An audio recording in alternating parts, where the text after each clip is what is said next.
الحمد لله والصلاة والسلام على رسول الله وآله وصحبه أجمعين.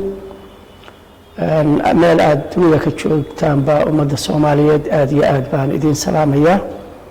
kulan taxana ah oo aynu kaga warrami doono nabigeena calayhi salaatu wassalaam waxa uu inoo yahay iyo waxa uu inaga mudan yahay ayaynu ka warrami doonaa. xalaqadeena koowaad waxay noqonaysaa nabigu muxuu inoo yahay calayhi salaatu wassalaam.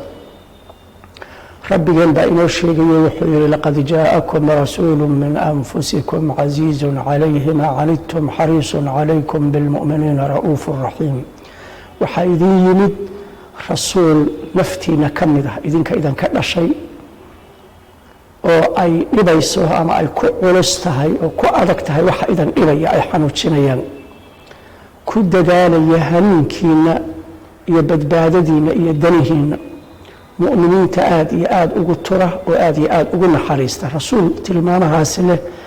أي إديمد أو ربي إدين صدر سبحانه وتعالى ونعموين أو ربي إنا قل الله ذي سنة وإنا كأبال الشيغان إنه رسولك محمد إنه صدر عليه الصلاة والسلام. رسولك وحا إنه وحان كقرنينا إن سيدا أقود داليه بدباددين يهنين كينا يدنتين أدون يا آخره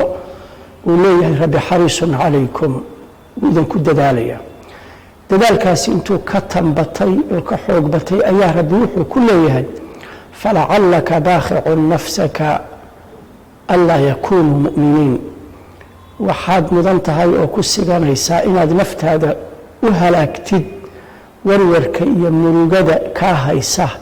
ومدى على إني إسلامي ويدي وأي هنيني ويدي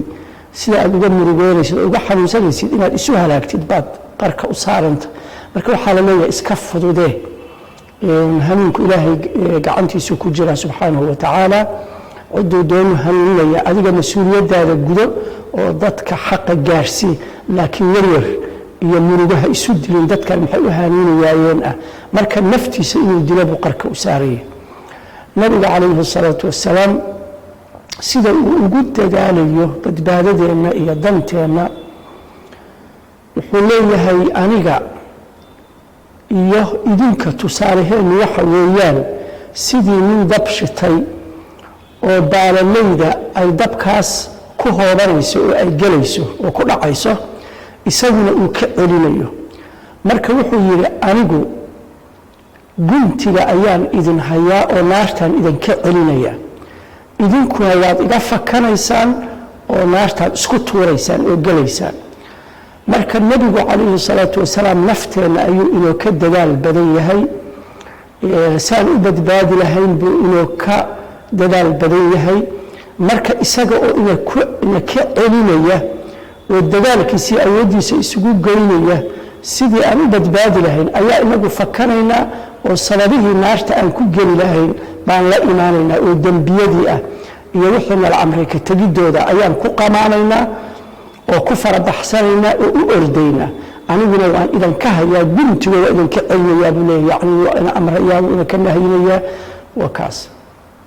arrinta kale waxa weeye oo xusida mudan nabiga calayhi salaatu wassalaam walwalka iyo dareenka aan ku hayna saan u badbaadi lahayn u hagaagi lahayn wuxuu akhriyey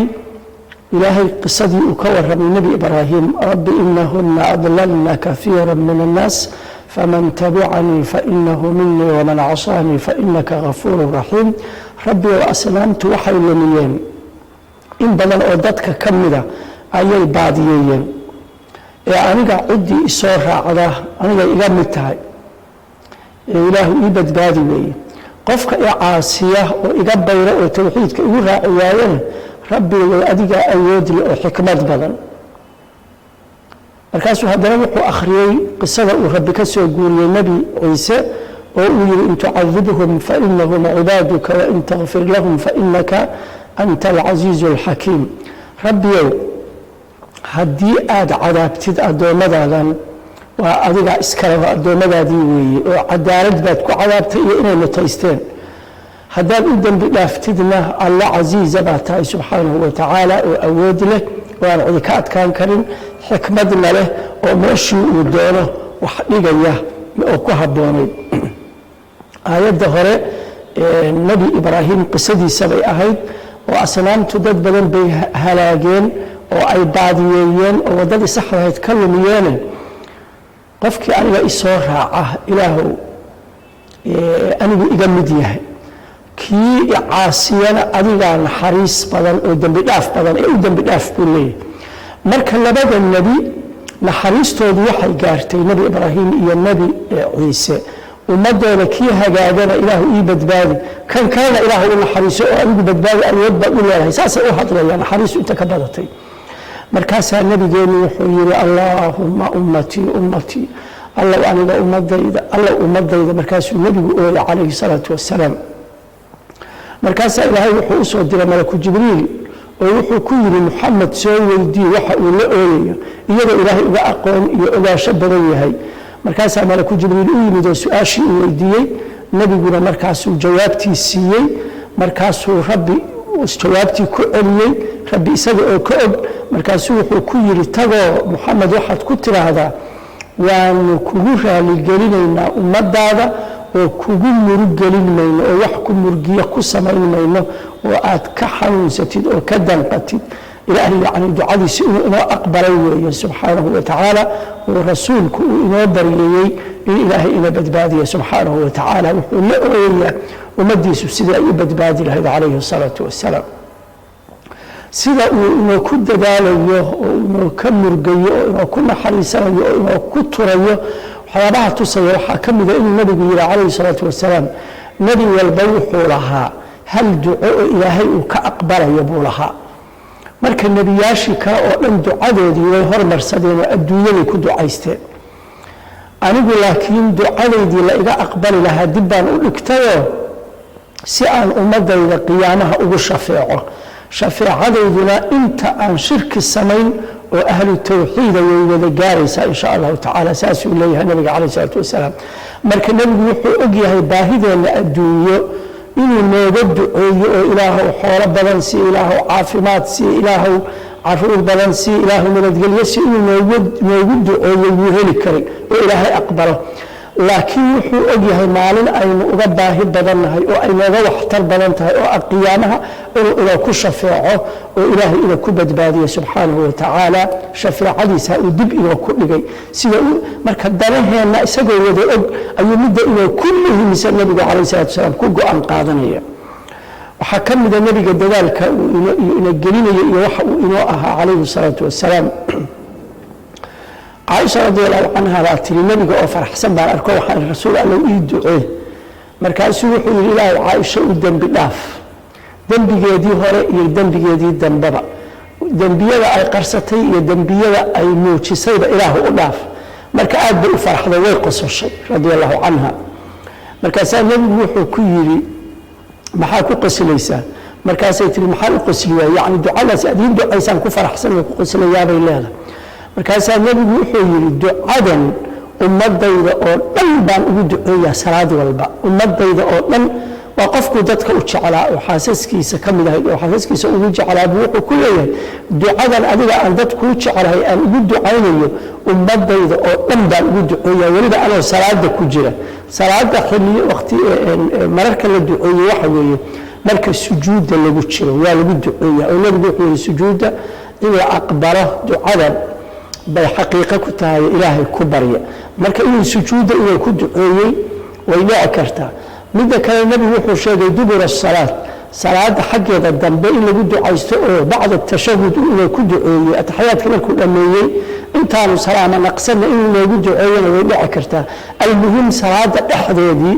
ayuu nebigu inuu ku ducaynayaa ducadaas uu dadka qofku u jeclaa ugu duceeyey oo xaaskiisa caaisha ahayd radiallahu canha oo wuxuu leeyahay ilaahu dembigeedii hore iyo dembigeeda dambe dembiga u qarsoon iyo ka muuqdaba ilaahu u dhaaf marka waxay ku tusaysaa si inuu ku naxariisanayo si inuu ku fakarayo suu khayr inuu la doonayo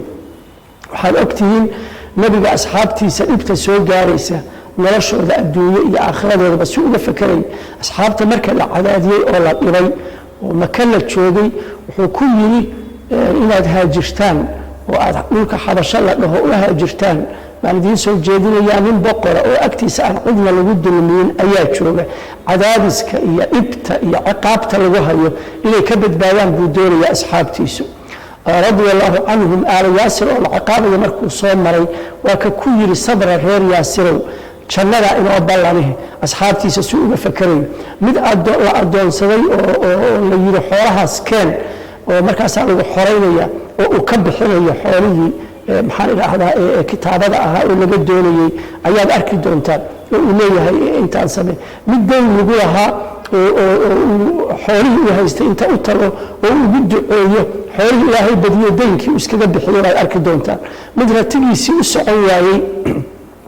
oo dhaqaaqi waayey oo uu nabigu ugu duceeyey ratigii uu geeli ka dheereeyey baad arki doontaan mid guursaday oo uu caawinayaad arki doontaan miduu gabar u doonayay iyo guur baad arki doontaan kuwa xanuunsan oo u booqanayaad arki doontaan kuwa dhintay oo janaasadooda uu raacayaad arki doontaan gabadhii masjidka xaaqi jirtay oo uu tabay oo uu yidhi meelay oo la yidhi yaa rasuulallah way dhimatay oo uu yidhi maxaad ii soo ogeysiin weydeen itoo tusa qabrigeedii oo markaa kusoo tukaday yacnii qof dhintay oo miskiin ahaa oo ciilo dareemin ayuu dareemayaa saasuu ugu danqanaya meel walba oo dhib yari ka soo gaaraysa ayuu ka fakerayaa subxaanahu watacaala kuwii xuquuqdaas iyo kuwa kale aan ka tegayba ka soo baxa inuu ina ka dhigo wasala allahu wasalam calaa nabiyina muxamedin wa alihi wasaxbi ajmaciin